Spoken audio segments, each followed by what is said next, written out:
All right, good afternoon, my friends. Brian here with VetteSource, here on a Saturday in free America here in the Republic of Texas.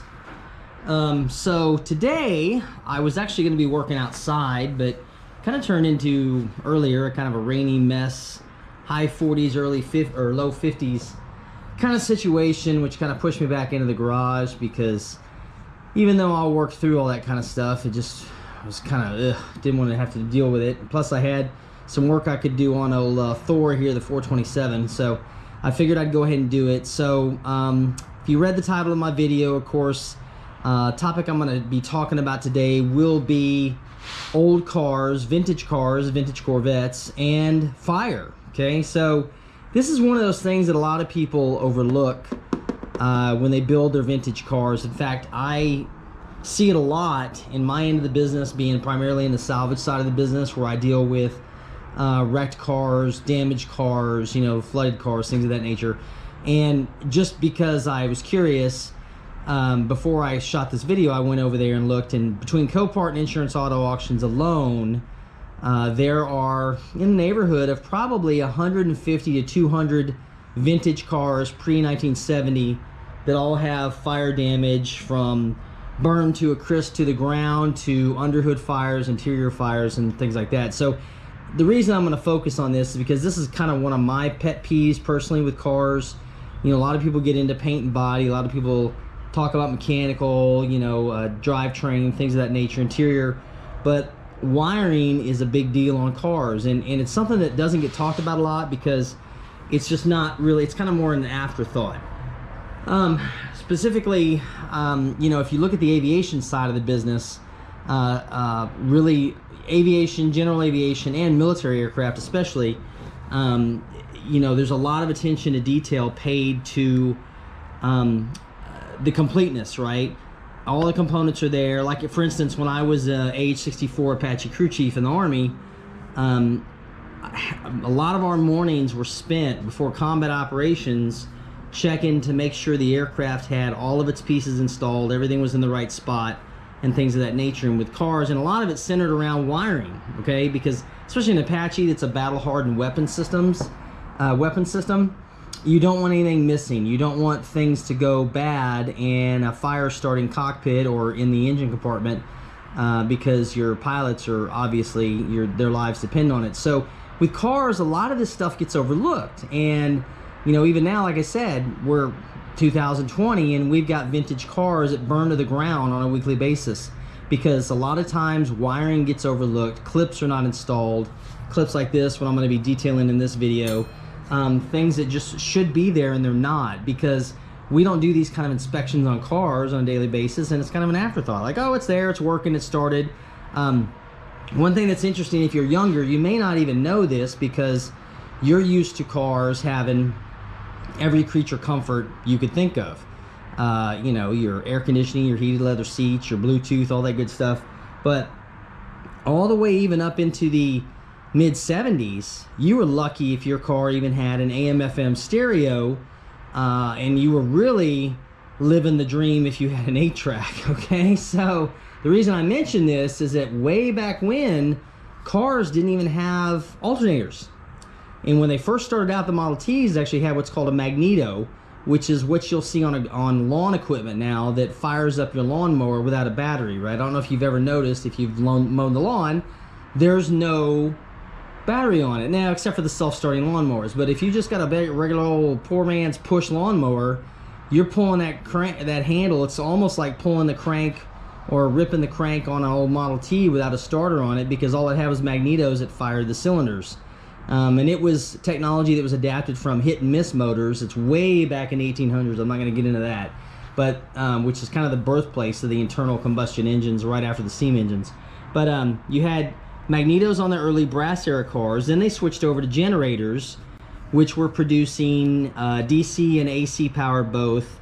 And then you switched in the mid-60s. In fact, I think Plymouth was the first manufacturer in 1960 to offer an alternator on a car.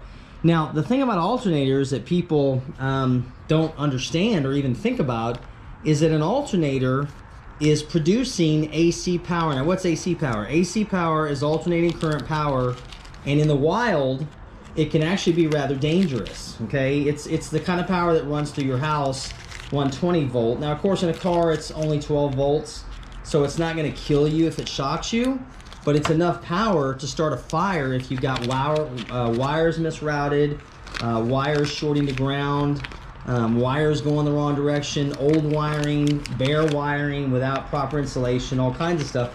And these are things people just don't think about because, again, I want to drive my car, I want to listen to my tunes, and that's what I'm going to do for the day. So what I'm going to do today is I'm going to kind of highlight for you what can happen to a vintage car and how this process starts. Now, if you've watched me regularly, you've seen Thor the Thumper Big Block here on the channel a couple times. He's been quietly hibernating in the corner of the garage here for many years, but now I have a little more time and we use him for kind of a instructional video, if you will. So let me see if I can find my light here. So let me tell you exactly why this kind of came up, because this is one of the reasons why I kind of parked the good old boy here and decided to play with it later, which of course always turns into multiple years later. So let's see if we're still working. So let's shine this light here so you can kind of see. So on this Corvette here, the battery is over here in the corner. And again, you're thinking 12 volts is not a big deal. And it's not normally. But what you got here is where all this wiring comes together. And just so you understand, 60s technology still wasn't as, what's the word I'm looking for, advanced as we have today. So there's still some things that we're figuring out.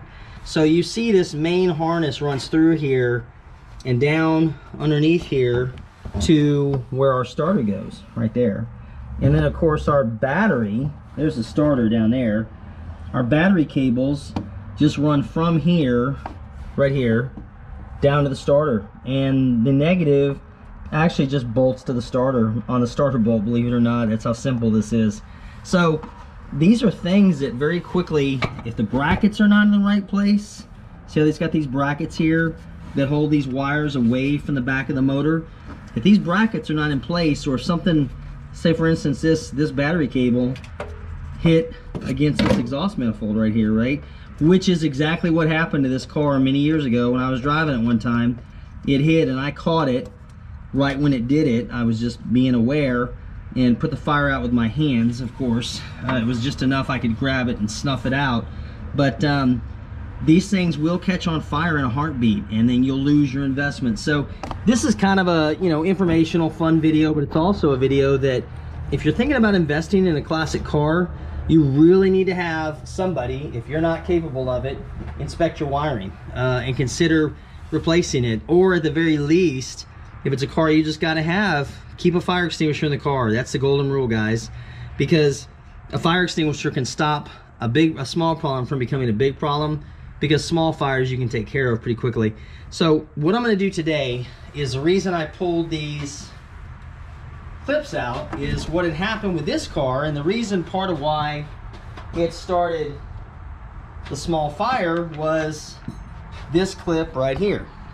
Now this clip, for some odd reason, when Corvette first came out with, okay, as I was saying before, the GoPro decided to blank out on me yet again. I'm actually not quite happy with this GoPro. I don't know if anybody else had experience, but this one seems to just like to cut out randomly, and it's not even but a few months old. So anyway, as I was saying, when the big block Corvettes were first introduced, 65 did not have this bracket to capture the wiring harness, the starter wiring harness that goes down on top of the solenoid. But then the 66 and 67s did, and for big block only, and then they adapted this to all the starter solenoids all the way up to 1982. So it's an interesting piece that you can see, even then the engineers are kind of tweaking things to see if they get it right. So what we're going to do today is we're going to go ahead and put this bracket back on, or this clip and this bracket, and get the starter out of here real quick. Let me get set up and underneath the car so you guys can see what I'm doing, and I'll be back with you in a second. Hang tight. Alright guys, we are underneath the car here, where you can kind of see the lighting I've got here, which may not be perfect, but it's probably good enough. Here's our old Delco starter. what I'm going to do is a little hack here. I'm just going to keep a block of wood underneath here so I don't have to go too far down.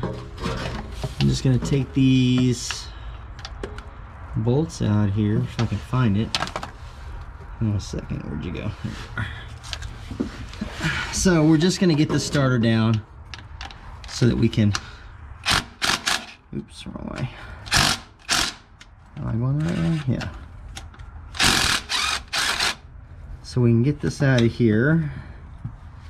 And of course, let's move this out of the way. There goes our light. Alright, there's our inside bolt right there. And I'm just shining this light on here while I do this, guys. Get that bolt out of there. So we'll keep our bolt over here for now. Pull this back underneath here. And I'm going to position this light right there so you can kind of see, and I can keep an eye on this silly GoPro to make sure it's still working. Now, one thing when you're, I'll just tell you, pulling these starters out of here, these starters are not lightweight, fairly heavy. I'll put that over to the side for now. We'll pull this forward as much as I can. Oh, ouch, that's heavy. That bashed my fingers. Alright, so there's that harness I was talking about right there. That's going to need to have that clip put on there, on this position here. Now the trick for me is going to be getting this, I think what I'm going to have to do is pull this out of this clip first and pull this one out of here second. See if I can get my hand in here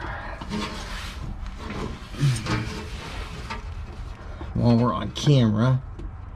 Oh, come on. This is that clip. It's part of the firewall. Not firewall, I mean a heater box. Wow, I put that in there pretty good, didn't I? Okay. So now that it's down, you can see that I can bring that down flat against that solenoid and put that clip on there. So let's grab the clip. See if I can find a better place to put our light so you guys can see what I'm doing. Grab my clip over here. We'll see if this works on camera. So let's see, one side's longer than the other, and of course we want it to go with the opening more than likely in this direction. So let's see here. All right, our lighting is poor, but and this one will not, battery cable does not normally go into that clip there. So we're gonna pull this one up. There goes my starter bolt. Pull this up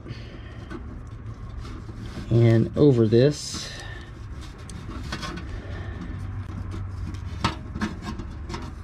Come on, buddy. In front of the fusible link there. That is one of your main fusible links. Come on. This is probably why a lot of these honestly don't get put back on, because they're just enough of a pain in the butt that nobody wants to mess with them. And when you're flagging hours, you just want those to go back on. So there we go. You can see it is nice and tidy against there. That fusible link is just right behind there. This one's actually behind it. This one's right behind it. This will be the ground connection fitting for our heater blower motor, or fan, yeah, the blower motor fan control for the AC. Well, there is no AC in this car, but anyway, that's how that went on. Where did my battery cable go? Okay, then my battery cable's there. There's that. All right, so let's see if I can move this over just a little bit more here so you guys can see what I'm gonna do. I'm gonna put this starter back up in here, I think.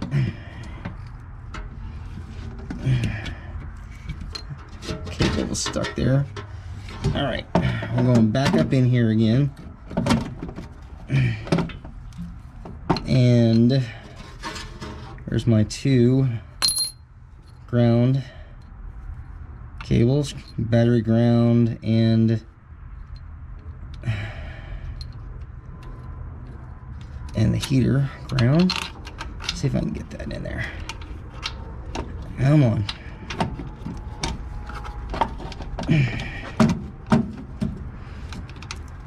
Oh, tilted too far. Let's see here.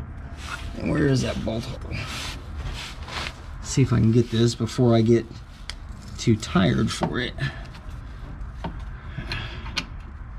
I'm close. These starters are not the lightest things.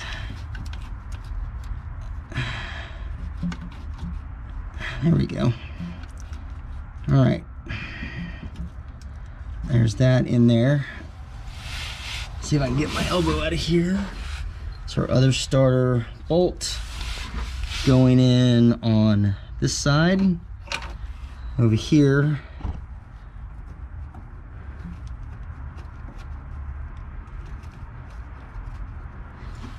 Okay, and there's our tool. Put our 9/16 back up in there.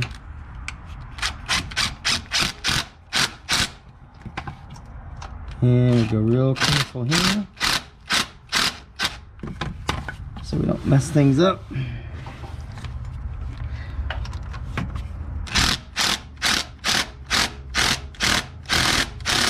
All right, so looking at it now, you can kind of see how that keeps that harness. See how close that is to that exhaust manifold?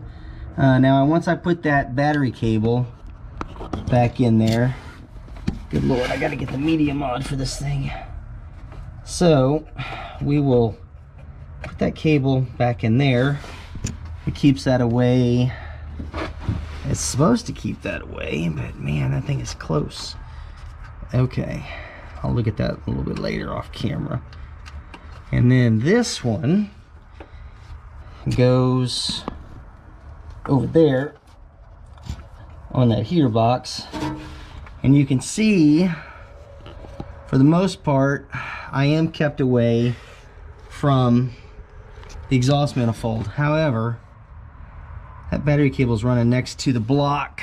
I think that's going to be okay right there. All right, we will see afterwards how much of this this GoPro actually recorded. Hopefully it caught me doing the starter like I was supposed to, but I do believe that after this video, guys, I'm going to be throwing this GoPro in the trash or definitely letting one of my kids have it as just a toy, because I'm not willing to put up with it anymore. This has kind of gotten aggravating. My good old Kyocera DuraForce Pro 2 old cruddy phone camera did a heck of a lot better than this one. But anyway, that's technology for you.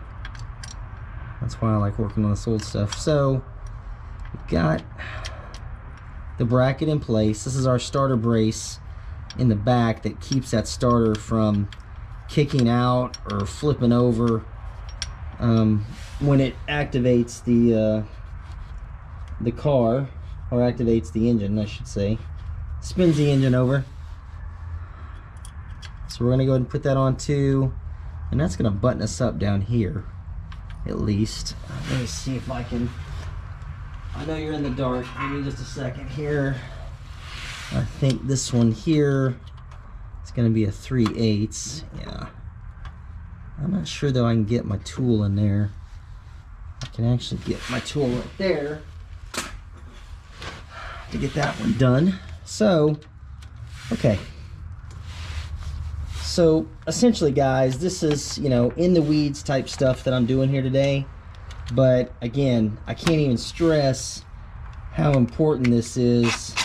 And I think I was actually not able to relay what the point I was trying to make was that with alternators on a car, your alternator is actually producing AC power, right, which is 12 volts.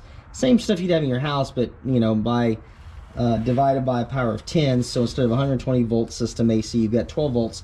And then what it does is it has diodes inside the AC or the alternator that converts it to DC power, because your battery is DC. So the car is actually running two different types of power systems through it, which honestly can be kind of dangerous. That's where a lot of your wiring troubles will start here in the starter or with aftermarket mods. I can't even tell you how many C4 Corvettes I've bought over the years just burned up because somebody started passing along amongst each other what a good idea it was to what's the word I'm trying to look for, to do a mod on the cars and put bypass the fan relay, and so the fans would run all the time. And what they would do is they'd ground the ground path come out of the relay to make the relay energize the fans, and the wiring they would use couldn't hold up to it, so the cars would burn to the ground because of it.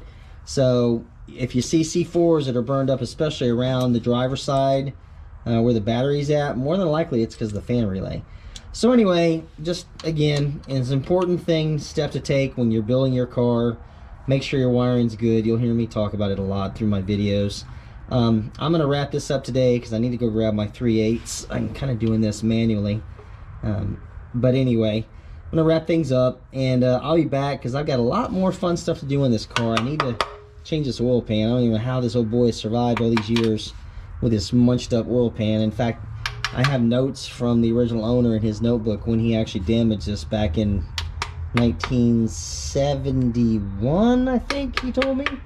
But he said it wasn't leaking, so he never changed it. So, gonna be changing that oil pan out, doing a few more housekeeping items before I turn it over and fire it back up again and awake it from its deep slumber. So, hope you guys enjoyed the video. Hope everybody is staying mentally well. You know, I know this is a trying time for everybody, so hope everybody's keeping their pleasant, happy thoughts, and hopefully you enjoy hanging out with me here in the garage. I think what I may try to do over the next month or so, while everybody's kind of stressed out for the holidays, is just do some daily videos with you guys, just hanging out with me as I work on the cars. They may even be more unpolished than my videos already are, but I figure if it's a point of just hanging in the garage and chatting and talking about cars, maybe there'd be something fun. So let me know what you guys would like to see me do. If you'd like to see me do any type of work on the cars and I can accommodate it, I will.